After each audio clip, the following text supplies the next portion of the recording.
The vast emptiness of space stretched endlessly before the eternal grace, broken only by the distant twinkle of stars and an unusual dark shape that had caught Commander Park Jin's attention.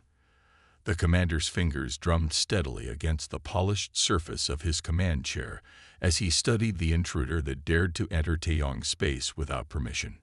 The bridge hummed with quiet efficiency as his crew worked at their stations, but Park's attention remained fixed on the main viewing screen. The alien vessel looked nothing like the elegant ships of his people, where Taeyong's ships were graceful works of art with flowing lines and pearl-white surfaces that caught and reflected starlight. This newcomer was dark and angular, almost predatory in its appearance. Lieutenant Han Mira stood at her station, her crystalline head crest catching the soft blue light of her display screen. Her long fingers moved swiftly across the control surface as she analyzed the incoming data.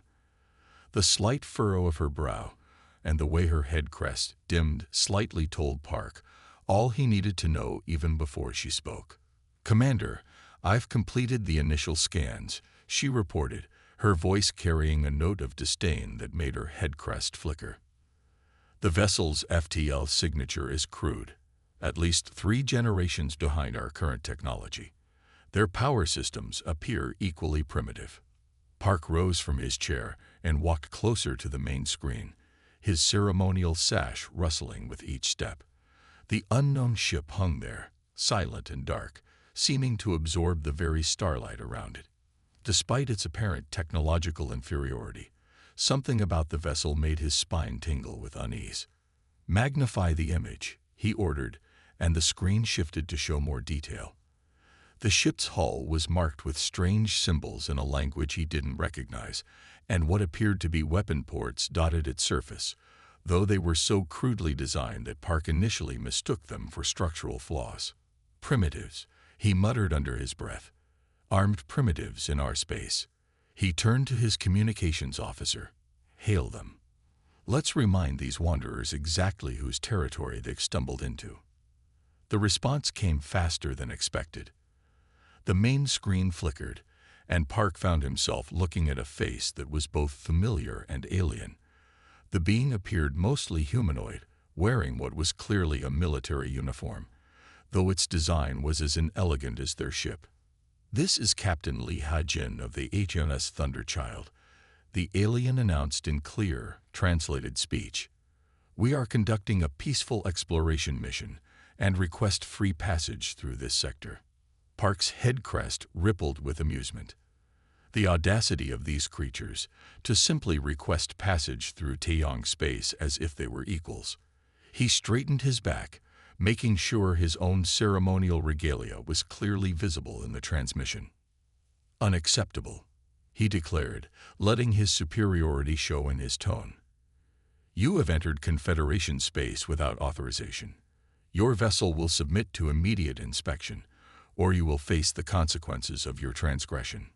The human captain's face remained eerily neutral, showing none of the fear or respect Park expected. "Commander," Lee replied, "I must advise against any hostile action. We prefer peaceful resolution, but we will defend ourselves if necessary." The warning, delivered so calmly, only served to fuel Park's irritation. Who were these primitives to issue warnings to a commander of the Taeyong Confederation? He cut the transmission with a sharp gesture, his head crest now pulsing with angry colors. "Such arrogance," he said to his bridge crew. "They dare to threaten us with their primitive vessel." He turned to his weapons officer. "Target their engine systems. A simple electromagnetic pulse should disable their crude technology. Let's show these humans the price of disrespecting the Confederation." As his crew moved to comply with his orders, Park returned to his command chair, confident that this would be a swift lesson in humility for the presumptuous aliens. Yet as he watched the Thunderchild hanging in space before them, that nagging sense of unease returned. Something about the vessel's dark, brutal appearance struck him as wrong, like a predator waiting patiently in the shadows.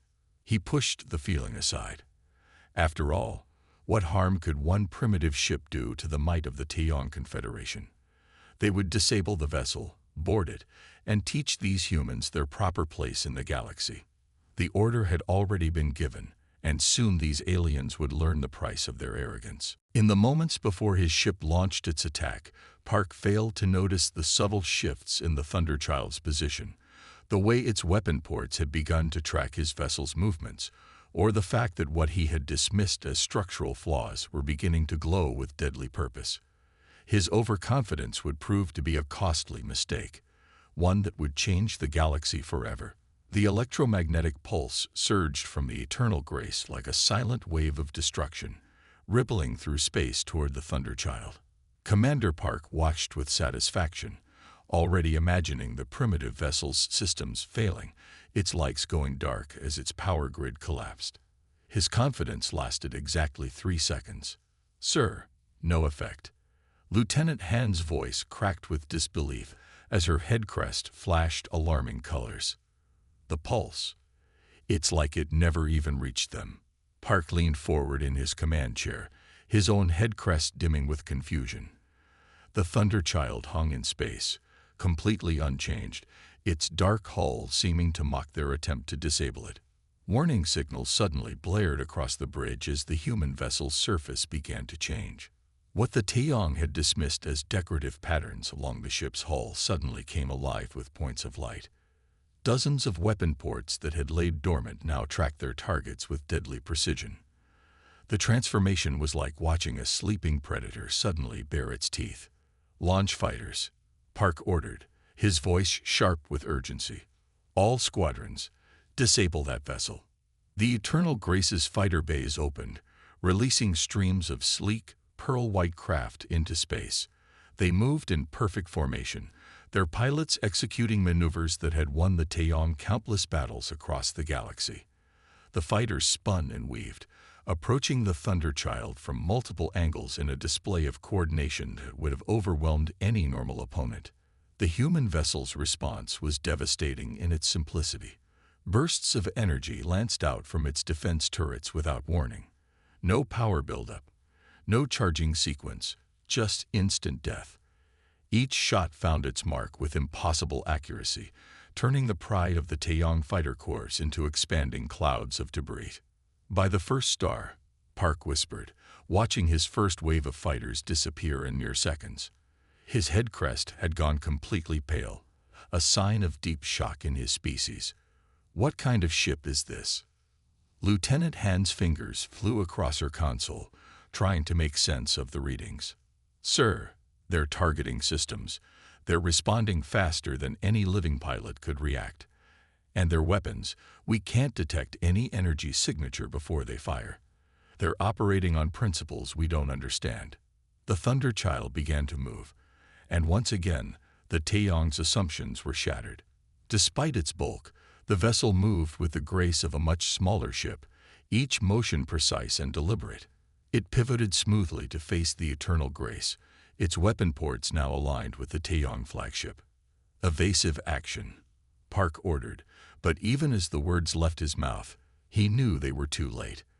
The Thunderchild had already predicted their escape route and moved to block it. This wasn't the clumsy maneuvering of a primitive species. This was the calculated precision of a superior predator. A transmission cut through their communications, Captain Lee's calm voice carrying an edge of steel. "Commander Park, this is your final warning. Stand down your weapons and recall any remaining fighters. We have no desire to inflict further casualties." Park's hands gripped his command chair as he watched the scene unfold. His mighty ship, the pride of the Confederation fleet, suddenly felt small and vulnerable before this dark vessel. The humans hadn't been lying about defending themselves. They had merely understated their capabilities by several orders of magnitude. "Sir," Han reported, her voice barely a whisper, "I'm detecting power fluctuations throughout their hull. They're not even operating at full capacity. This is their restrained response." The revelation hit Park like a physical blow. Everything they had assumed about human technology had been wrong. The crude FTL signatures, the seemingly primitive design, it hadn't been a sign of technological inferiority. The humans had simply approached space travel and combat from a completely different direction, creating something that defied Taeyong understanding. The Thunder Child hung before them like a dark promise, its weapons still trained on the eternal grace with unwavering precision. In the span of a few minutes, it had destroyed an entire fighter squadron without taking a single hit, using technology that the supposedly superior Taeyong couldn't even comprehend. And somehow, Park knew with chilling certainty this was only the beginning of their education about humanity's true capabilities. The galaxy had just become a much more dangerous place, and the Taeyong Confederation was about to learn a harsh lesson about judging new species by their own standards. Desperation crept into Commander Park's orders as he authorized the use of their most advanced weaponry. The Eternal Grace's primary weapon banks hummed to life, charging with enough power to vaporize a small moon. Around him, his crew worked with frantic efficiency, their head crests flickering with stress colors as they prepared for what should have been a devastating attack. "All weapons, fire at will," Park commanded, his voice steady despite the fear growing in his chest. Brilliant beams of energy erupted from the Eternal Grace, filling space with lethal light. The attack struck the Thunder Child directly, beautiful, destructive artwork that would have reduced any known ship to atoms. But when the glare faded, the human vessel remained untouched, its dark hull seeming to absorb their most powerful weapons like they were nothing more than starlight. "Impossible," breathed Park, his head crest completely white with shock. Nothing could survive that barrage. Lieutenant Han's fingers flew across her console, her eyes wide as she analyzed the readings. "Sir, their hull. It's like nothing we've ever seen. It's not just absorbing our attacks, it's actively adapting to our weapon frequencies. Each time we fire, it becomes more resistant." The Thunder Child's response came without warning. What looked like primitive metal slugs erupted from its weapon ports, accelerated to velocities that transformed them into streaks of light. The Taeyong shields, designed to repel energy weapons, might as well have been mist before a storm. The projectiles tore through their defenses like they didn't exist. "They're using physical ammunition." Park's voice cracked with disbelief as sections of his ship's hull crumpled under the impacts. "In space combat, that's barbaric." But the barbaric approach was working. Each impact shook the Eternal Grace like a hammer blow from an angry god.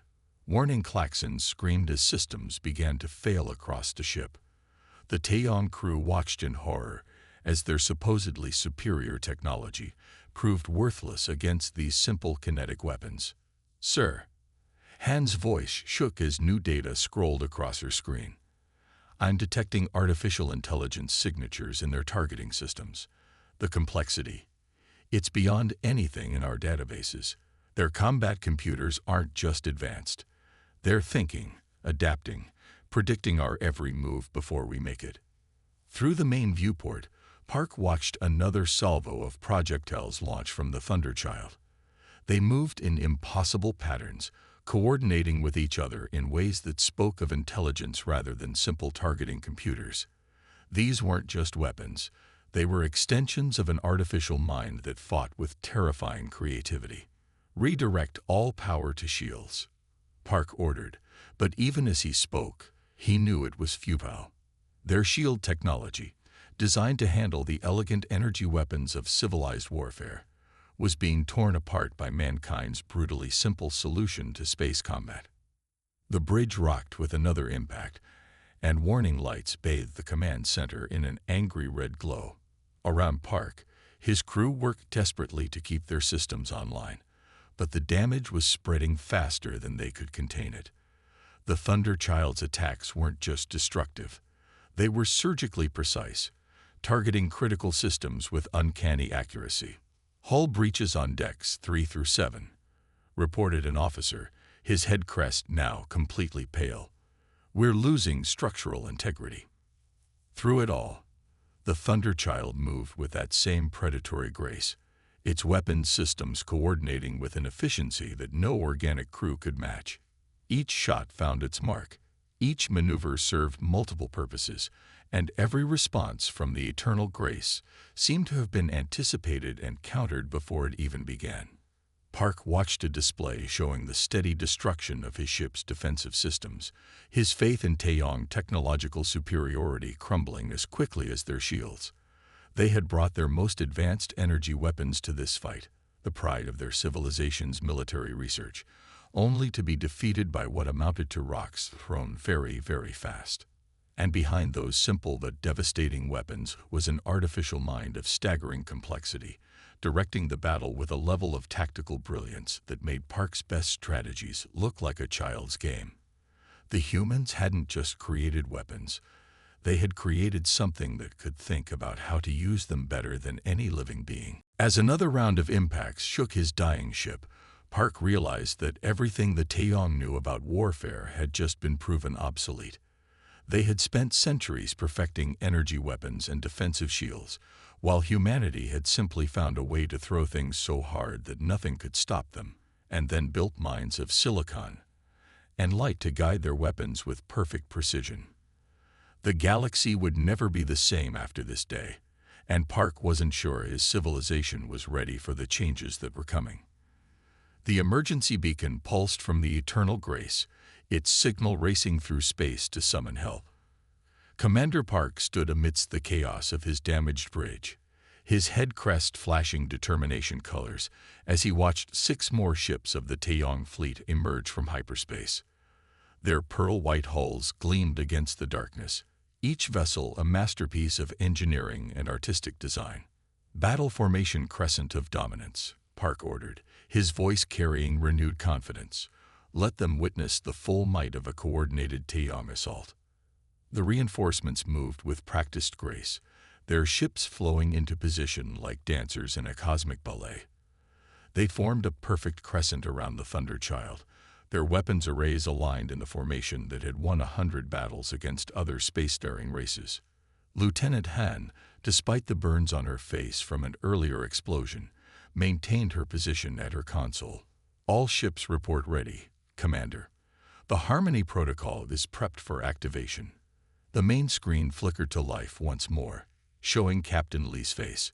The human's expression remained as maddeningly calm as ever, though something in those alien eyes suggested concern, not for their own safety, but for what was about to happen.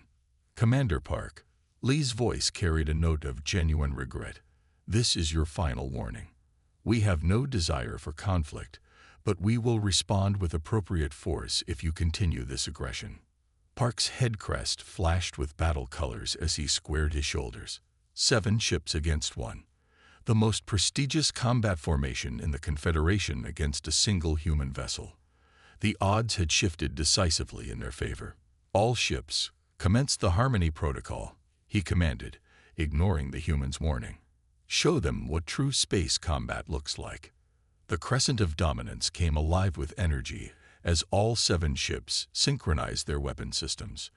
The Harmony Protocol was their ultimate expression of coordinated warfare, each ship's attacks precisely timed and positioned to overwhelm any possible defense.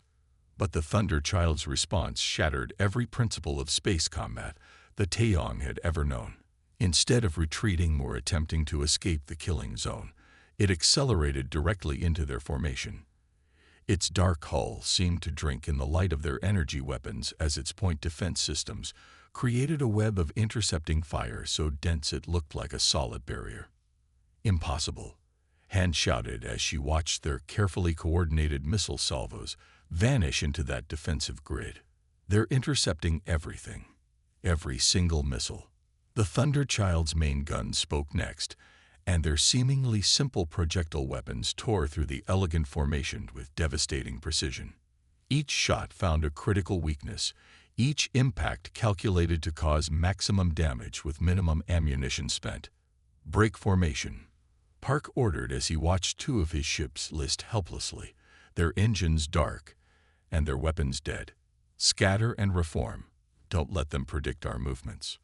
But the human vessel moved like it was anticipating their tactics before they executed them. It twisted through space in ways that should have torn it apart, its hull gleaming with malevolent purpose as it struck again and again. The bridge of the Eternal Grace shook as another impact registered. Through the main viewport, Park watched in horror as one of his ships simply came apart, split by a perfectly placed shot that ignored their strongest shields. "Sir," Han's voice shook as she reported, "they're not just fighting us. They're hurting us. Every attack is positioned to force us into specific response patterns." She was right. The Thunderchild wasn't just attacking. It was conducting a brutal symphony of destruction, using their own combat doctrine against them. Every attempt to regroup was met with precision fire that forced them to scatter. Every scatter was met with attacks that drove them into even worse positions. The prestigious Crescent of Dominance, the formation that had struck fear into a dozen alien species, was being systematically dismantled by a single human ship.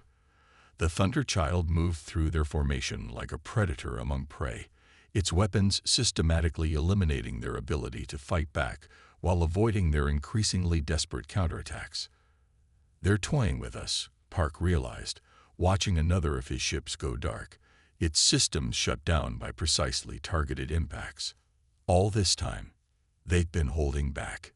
His realization was confirmed when the Thunderchild executed a maneuver that should have been physically impossible, pivoting in space to engage 3 targets simultaneously.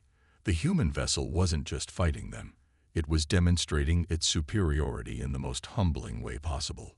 The battle that was supposed to show the humans true space combat had instead become a harsh lesson in just how outmatched the Taeyong really were. And as Park watched his fleet being methodically taken apart, he finally understood the true meaning of Captain Lee's warning. The humans hadn't been threatening them. They had been trying to save them from this very outcome. Space lit up with explosions as the Thunderchild began a series of maneuvers that defied everything the Taeyong knew about physics and biology. The dark human vessel spun on its axis, accelerating at speeds that should have been impossible for any crewed ship to achieve. The forces involved would have turned any normal crew into organic paste against their cabin walls. Commander Park watched in horrified fascination as the Thunderchild pulled a tight turn that generated forces exceeding 50 times standard gravity. His own crew felt sick just watching it on their screens, their head crests turning pale at the impossible sight. Their crew should be dead. Lieutenant Han's voice cracked with disbelief, her fingers trembling as she checked and rechecked her readings. "Commander, these acceleration forces, no living being could survive them. The G-forces they're pulling would kill any known species instantly." Yet the Thunderchild continued its deadly dance through space, each movement more impossible than the last. It rolled and twisted between Taeyong ships like a creature born to zero gravity, its hull gleaming with deadly purpose as it executed maneuvers that violated everything they thought they knew about space combat. "Look at the precision," another officer called out, his head crest flickering with stress colors. Even if they could survive those forces, no organic pilot could maintain such control under those conditions. The Thunderchild proved his point by suddenly reversing its direction without slowing, a maneuver that should have ripped any ship apart. It spun through a series of tight corkscrews while maintaining perfect firing solutions on 3 different targets, its weapons never missing despite the incredible forces involved. Park felt his heart skip a beat as he watched one of his ships try to predict the Thunderchild's movement patterns. The Taeyong vessel fired where the human ship should have been, where any sane pilot would have gone, only to find empty space as the Thunderchild executed another physically impossible turn. "Sir," Han's voice carried a note of dawning comprehension. "Their inertial control, it must be something we've never seen before. They're not just surviving these maneuvers, they're using forces that would kill us as a weapon." She was right. The Thunderchild wasn't just avoiding their attacks, it was deliberately putting itself into positions that no Taeyong ship could follow without killing its crew. Every impossible maneuver forced the Taeyong ships to take longer, safer routes, leaving them vulnerable to the human vessel's devastating weapons. The battle devolved into chaos as the Thunderchild systematically dismantled their formation. Each shot found its mark with surgical precision. Each impossible maneuver served multiple tactical purposes, and every Taeyong combat doctrine was countered before it could fully develop. "They're not fighting like anyone we've ever encountered," Park realized, watching another of his ships go dark after a precisely placed shot. Everything we know about space combat assumes certain physical limitations, limitations they somehow overcome. The Thunder Child demonstrated this by suddenly accelerating straight toward one of the Taeyong ships at speeds that would have liquefied any normal crew. The Taeyong captain, operating under the assumptions of normal physics, tried to dodge in a way that would have worked against any sane opponent. Instead, the human vessel pulled yet another impossible turn, using the extreme forces generated to slot perfectly into the Taeyong ship's blind spot. "How are they doing this?" Han whispered, her head crest completely pale as she watched the impossible unfold. The structural stresses alone should tear their ship apart, let alone what it would do to their crew. But the human vessel showed no signs of stress or damage. It continued its deadly ballet through space, each movement a calculated insult to the laws of physics as the Taeyong understood them. Their proud fleet, trained in the most advanced combat techniques known to their species, was being systematically taken apart by an opponent that simply ignored what they thought were universal limitations. The bridge crew of the Eternal Grace watched in stunned silence as another of their ships succumbed to the Thunder Child's impossible attack patterns. The human vessel had turned the very forces they thought would limit space combat into a weapon, using acceleration and momentum in ways that redefined what was possible in battle. And through it all, the Thunder Child maintained perfect fire control, its weapons finding their marks with unwavering accuracy, despite forces that should have made such precision impossible.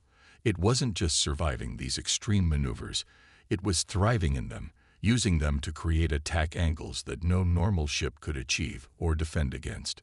The battle had become more than just a military engagement. It was a harsh education in how limited their understanding of physics and biology truly was. The humans hadn't just built a better warship, they had fundamentally changed the rules of space combat itself. The bridge of the Eternal Grace had fallen into a kind of desperate silence, broken only by the wail of damage alarms and the sound of failing systems. Commander Park watched his proud fleet falling apart around him, each ship either disabled or desperately trying to avoid the Thunder Child's relentless attacks. His head crest had lost all color, hanging limp against his skull as he faced the inevitable. Retreat. The word tasted like ash in his mouth as he gave the order. All vessels, emergency withdrawal. Execute escape pattern Delta 7. But even as the words left his mouth, he saw their final hope crumbling. The Thunder Child had somehow anticipated this too. The human vessel had already positioned itself in a seemingly lazy orbit that just happened to cover every single escape vector their tactical doctrine allowed for. It was a masterpiece of strategic positioning, using minimal energy while creating a deadly net from which there was no escape. "They're blocking all standardized retreat paths," Han reported, her voice hollow. Her fingers trembled as they moved across her console, searching desperately for any way out. "Every exit vector in our doctrine is covered. They know our protocols, sir. They know them all." The remaining Taeyong ships tried to break free anyway, each captain falling back on their training. But their carefully planned escape routes had been transformed into killing zones. The Thunder Child's weapons spoke with precision, disabling engines and weapons systems with surgical accuracy, leaving the proud vessels of the Confederation floating helplessly in space. "Sir," Han's voice cracked as she turned to face her commander. Her once proud head crest now lay flat against her skull in the ultimate gesture of submission. "We must surrender. We cannot match this level of combat capability. They're not just beating us. They're dismantling everything we thought we knew about space warfare." Park gripped the arms of his command chair, watching another of his ships go dark as the Thunder Child's weapons found their mark. The human vessel moved with that same impossible grace, ignoring physics as the Taeyong understood them, its every action displaying a level of combat superiority that went beyond mere technological advantage. "Look at their firing patterns," Han continued, her scientific mind still trying to make sense of their defeat. "They're not trying to destroy us. Every shot is precisely calculated to disable rather than destroy. This isn't just combat. It's a demonstration. She was right. The Thunder Child could have annihilated them at any time. Instead, it had systematically stripped away their ability to fight while keeping casualties to an absolute minimum. It was the kind of precision that spoke of overwhelming superiority, the kind of control that only comes when victory is so certain that you can choose exactly how to achieve it. "They're hailing us again," reported the communications officer, his own head crest completely pale. Park closed his eyes for a moment, feeling the weight of his species' pride on his shoulders. Around him, his bridge crew waited in tense silence, all of them knowing what had to come next. Their ships hung helpless in space, surrounded by the debris of their own hubris, while the Thunder Child maintained its perfect position, its dark hull now seeming less primitive and more like the surface of some ancient predator. "Sir," Han said softly, "we have wounded crews on multiple ships. Our engines are failing. Our weapons are depleted. And they—" She gestured at their scanners, which showed the Thunder Child's systems still operating at minimal power levels. "They haven't even begun to show us what they're truly capable of." The truth of her words hit home as Park watched another desperate escape attempt end with precise shots that left yet another ship drifting powerless. The humans hadn't just defeated them. They had done so while apparently operating well below their full capabilities. "Open a channel," Park finally ordered, his voice heavy with the weight of history. He knew that this moment would change everything, not just for his crew, but for the entire Taeyong Confederation. Their assumptions about their place in the galaxy, their technological superiority, their understanding of physics itself, all of it had been proven wrong in the span of a single battle. As he prepared to transmit his surrender, Park couldn't help but wonder what other surprises humanity had in store for the galaxy. The Thunder Child was supposedly just an exploration vessel, yet it had defeated their best ships while barely trying. What, he wondered with a shiver, would their actual warships be like? The answer, he suspected, would reshape the galaxy in ways his people weren't prepared for. Commander Park stood in the Eternal Grace's conference room, trying to maintain his dignity despite his drooping head crest. The room, with its elegant curves and pearl-white surfaces, had always represented the height of Taeyong achievement. Now, facing Captain Lee in person, it felt like a child's attempt at sophistication. The human captain looked different in person, smaller than Park had expected, but with a presence that seemed to fill the room. Lee's uniform was simple and functional, lacking the ceremonial flourishes that decorated Taeyong military dress. Like their ships, humans seemed to favor practicality over aesthetics. "I must admit," Lee said, breaking the uncomfortable silence, "this isn't how we hoped first contact would go. But perhaps we can turn this incident into an opportunity for understanding." Park's head crest flickered with embarrassment colors. "Your ship's capabilities, they're remarkable. I've never seen anything like it." "The Thunder Child," Lee explained with a gentle smile that somehow made the revelation worse, "is one of our older vessels. A training ship, actually, used to teach our cadets basic space combat." Park felt his heart skip a beat, his head crest going completely pale. "A training ship?" The words came out as barely more than a whisper. "Yes, she served us well in that role for many years." Lee gestured toward the window where the Thunder Child hung in space, its dark hull now seeming less threatening but somehow more ominous. "Your ships are beautiful, Commander, true works of art.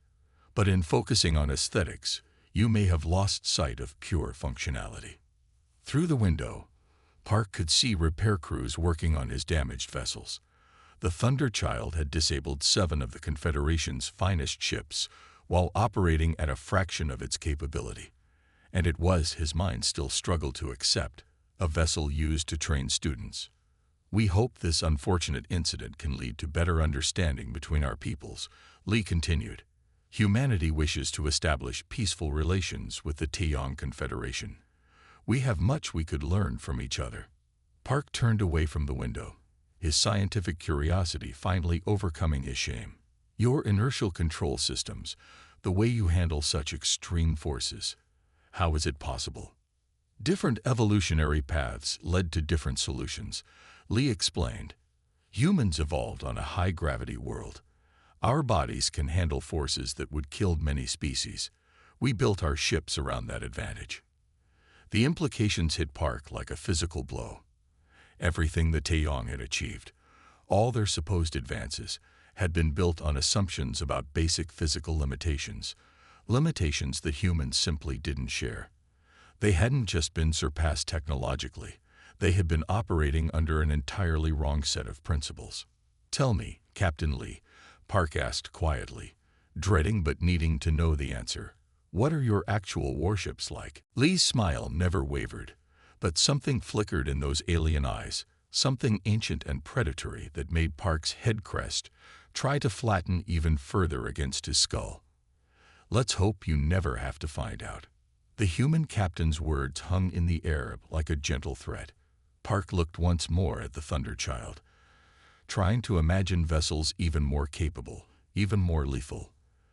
The galaxy had changed forever in the span of a single battle, and the Taeyong Confederation would need to change with it. "Your offer of peaceful relations," Park said carefully. "I believe my government will be very interested in discussing it." Very interested indeed. Lee nodded, and Park couldn't help but notice how the gesture seemed both diplomatic and vaguely predatory at the same time. The humans didn't need to threaten or posture. The mere existence of their capabilities was threat enough. As he prepared to escort Captain Lee to communicate with the Confederation leadership, Park realized that everything would change after today. The Taeyong weren't the advanced civilization they'd thought they were. They were just another species that had made the mistake of underestimating humanity. And somehow, he suspected they weren't the first to make that mistake, nor would they be the last. The future would belong to those who could adapt to this new reality. And as Park watched Lee walk ahead of him, moving with that same efficient grace that characterized their ships, he knew that learning to understand humanity would be the greatest challenge his people had ever faced.